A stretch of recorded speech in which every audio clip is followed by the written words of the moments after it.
روشنی کے سفر میں آپ اپنے میزبان آفتاب احمد خانزادہ کے ساتھ ہیں۔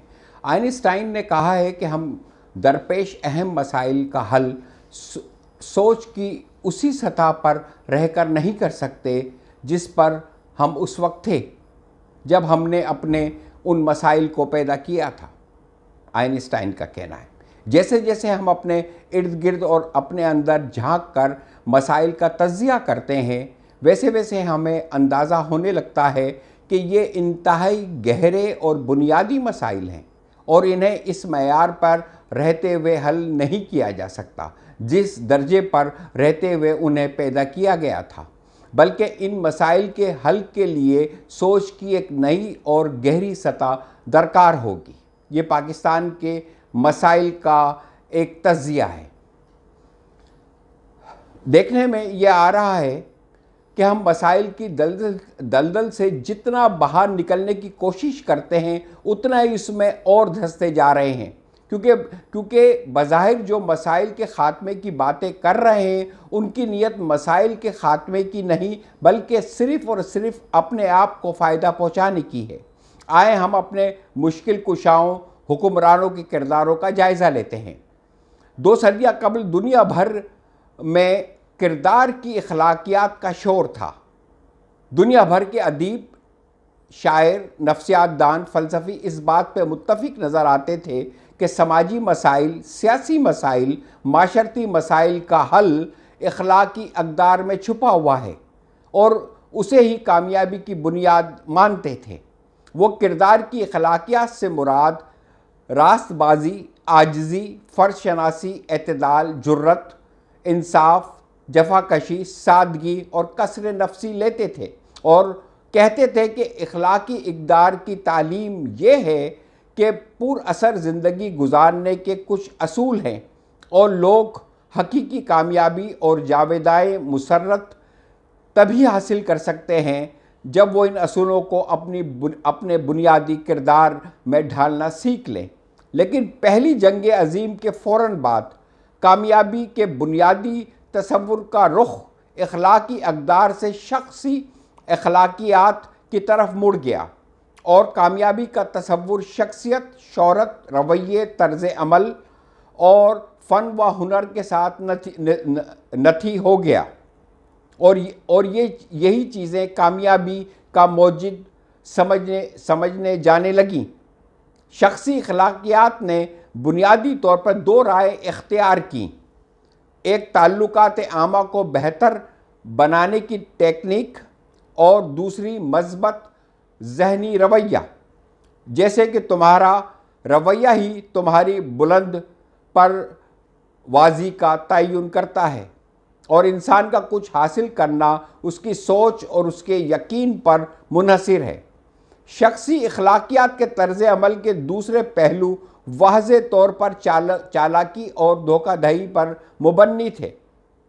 یہ لوگوں کو ایسی ٹیکنیک استعمال کرنے پر ابھارتے تھے جن کے ذریعے لوگ دوسروں کے منظور نظر بن سکیں یا دوسروں کے مشاغل میں نقلی دلچسپی لے سکیں تاکہ ان سے اپنا مقصد حاصل کر سکیں یا دوسروں کو ڈرا دھمکا کر زندگی میں اپنا فائدہ حاصل کر سکیں۔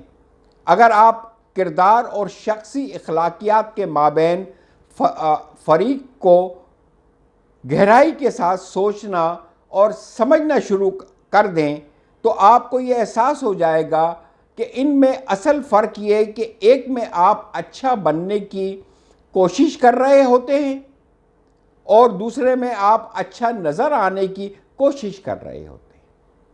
پہلے میں آپ اپنی ذات سے دوسروں کو فائدہ پہنچانے کی کوشش کر رہے ہوتے ہیں اور دوسرے میں آپ اپنے آپ کو اچھا نظر آ کر اپنے معاشرتی فائدوں کے لیے استعمال کر رہے ہوتے ہیں۔ آپ اپنے دل پر ہاتھ رکھ کر بتائیں کہ ہمارے مشکل کشا اور حکمران اچھا بننے کی کوشش کر رہے ہیں یا اچھا نظر آنے کی ایکٹنگ میں مصروف ہیں؟ کیا ہمارے یہ سارے کردار اچھائی سے خالی ہیں؟ یاد رکھیں، کردار خود بولتے ہیں۔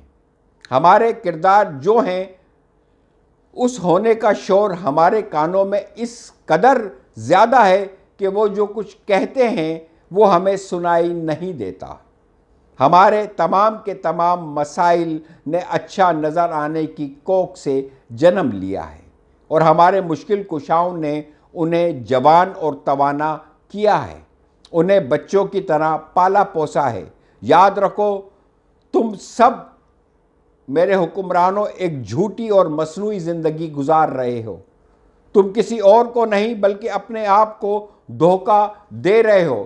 جلد یا بدیر تمہیں اس بات کا احساس ہو ہی جانا ہے کہ تم وقتی فائدہ تو حاصل کر ہی لوگے، لیکن بہت جلد جب خسارے اور نقصان تمہارے چاروں طرف کھڑے کہے لگا رہے ہوں گے تو تم اپنے کیے پر رو رہے ہوگے۔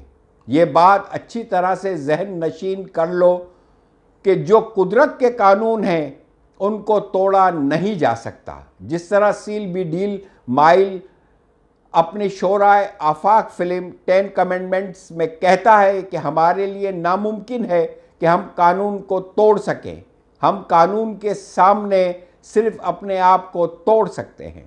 داغستان کی ایک مشہور حکایت جسے رسول حمزہ توف نے اپنی معروف کتاب میں نقل کیا ہے، لکھتا ہے، ایک دن کسی ناکام شاعر نے بحیرہ کیپسین سے ایک سنہری مچھلی پکڑی۔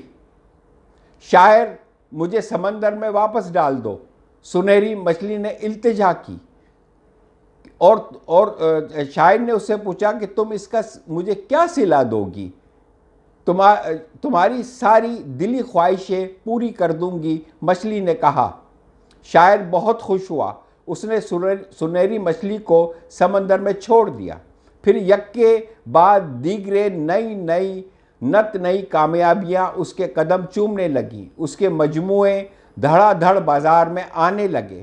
اسے شہر میں مکان اور دیہی علاقے میں ایک بنگلہ مل گیا۔ اس نے اپنے شاعری کارناموں کی وجہ سے شاعر کے سینے پہ اعزازات اور تمغات ابھر آئے۔ اسے شہرت حاصل ہوئی اور اس قدر کہ ہر شخص اس کے گیت گانے لگا۔ اس نے اعلیٰ عہدے حاصل کیے۔ اب دنیا اس کے لیے یوں تھی گویا گرما گرم کباب سے بھری تشتری سامنے رکھی ہو۔ اچھی طرح پکے ہوئے کباب، پیاز کٹے ہوئے، لیموں کا رس نچوڑا ہوا، بس ہاتھ بڑھاؤ اور اس کے مزے لو۔ بہت دنوں بعد جب وہ شخص سوویت اکیڈمی اور پارلیمنٹ کا ممبر بن چکا تھا، حکومت کی طرف سے اسے خطاب بھی مل چکا تھا، ایک دن اس کی بیوی نے معصومیت کے ساتھ اس کے ساتھ سوال کیا، تمہیں اتنا موقع ملا تو سنہری مچھلی سے تھوڑی سی صلاحیت کیوں نہ مانگ لی؟ اچانک شاعر کو احساس ہوا کہ اس کی زندگی میں کوئی کمی رہ گئی ہے۔ وہ بھاگتا ہوا سمندر کے کنارے پہنچا اور کہنے لگا، سنہری مچھلی، مجھے تھوڑی سی صلاحیت دے دو۔ مچھلی نے سن کر جواب دیا، میں نے اب تک تمہاری ساری فرمائشیں پوری کی ہیں، آئندہ بھی جو مانگو گے دوں گی، لیکن صلاحیت ایسی چیز ہے جو میں نہیں دے سکتی۔ بات یہ ہے کہ یہ میرے پاس ہے بھی نہیں۔ اس نے اس حکایت کو نقل کرنے کے بعد لکھا ہے کہ سنہری مچھلی نے ہمارے شاعر پر احسان کیا، لیکن تھوڑے عرصے بعد اسے یوں محسوس ہونے لگا جیسے وہ ہے تو پہاڑی کوا لیکن پر مور کے لگائے ہیں۔ دیکھتے ہی دیکھتے اس کے مانگے پروں کا خوش نما رنگ اڑنے لگا، اس کے اپنے پر بھی زمانے کے ساتھ جھڑنے لگے اور وہ روز بروز بدصورت ہوتا چلا گیا۔ میرے حکمرانوں، اپنے آپ پر غور کرو، اپنے آپ کو اچھی طرح سے دیکھو۔ آپ اچھے نظر آنے کی ایکٹنگ میں روز بروز بدصورت ہوتے جا رہے ہو۔ اب تم جتنی اور کوشش کرو گے اتنی بدصورتی اور بڑھتی جائے گی۔ خوبصورتی اچھا بننے میں چھپی ہوئی ہے، نہ کہ اچھا نظر آنے میں۔ یہ بات تم جتنی جلدی سمجھ لو گے تمہارے لیے اتنا ہی اچھا ہوگا، اور ساتھ ساتھ ملک کے 22 کروڑ انسانوں کے ساتھ بھی۔ خدا حافظ۔ اپنا اور اپنے پیاروں کا بہت خیال رکھیے گا۔